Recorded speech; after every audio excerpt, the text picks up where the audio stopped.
I'm Richard Clarke. I record these talks every day as a way to deepen my inquiry. Listen each day and deepen your own practice. Welcome. I'm reviewing and commenting on the book Talks with Sri Ramana Maharshi. Today is from Talk 439, Part 2. Questioner. Beginningless predisposition makes one do wrong.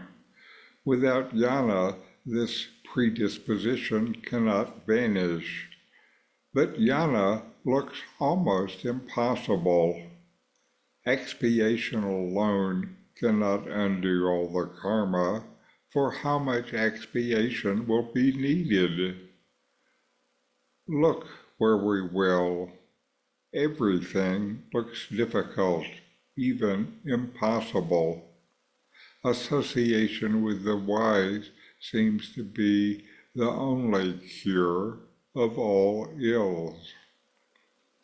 Maharshi, what is to be done? Reality is one only. How can it be realized? Reality is thus an illusion. Practice seems to be necessary. Who is to practice?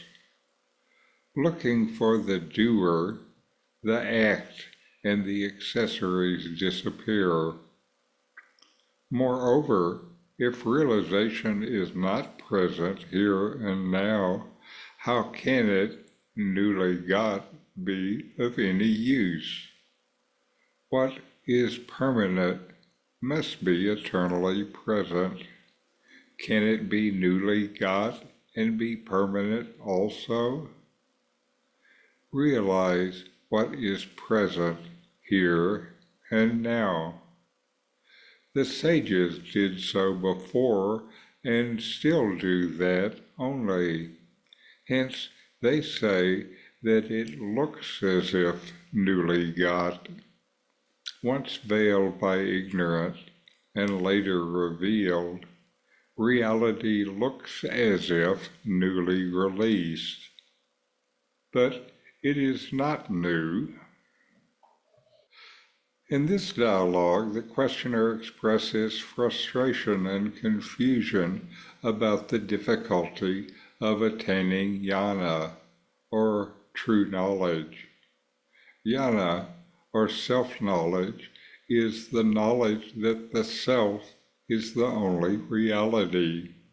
It is not something to be gained through effort or external means, but rather through the direct recognition of the self's true nature. This involves discerning the difference between the transient ego and the permanent self. The ego, with its attachments and identifications, creates the illusion of separateness and suffering. In contrast, the self is pure awareness, ever present and unchanging. The questioner feels trapped by the beginningless predispositions, vasanas, that drive them to commit wrong actions. Without jnana, these vasanas seem impossible to overcome. They also point out that expiation or atonement cannot possibly cover all past karma, making everything appear daunting and unattainable.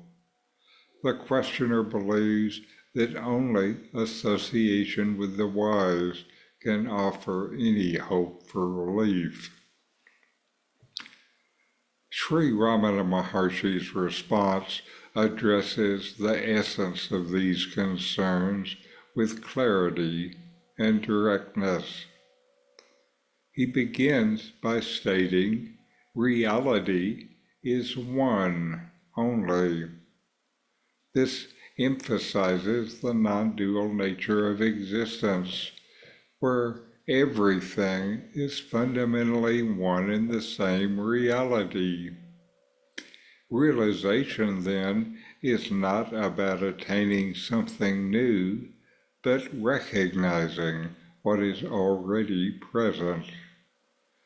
The Maharshi says that seeking realization as if it is a future event is an illusion, because what is permanent and eternal must already be here and now. Ramana challenges the idea of practice by questioning the identity of the practitioner. When you inquire into who is practicing, the sense of an individual doer disappears, along with the notion of the practice and its tools. This is a direct aspect of self-inquiry, which Ramana Maharshi advocates as the direct path to self-realization. By persistently questioning the nature of the self and the doer, you realize that the ego and its actions are illusory. You realize that the ego does not exist and never existed.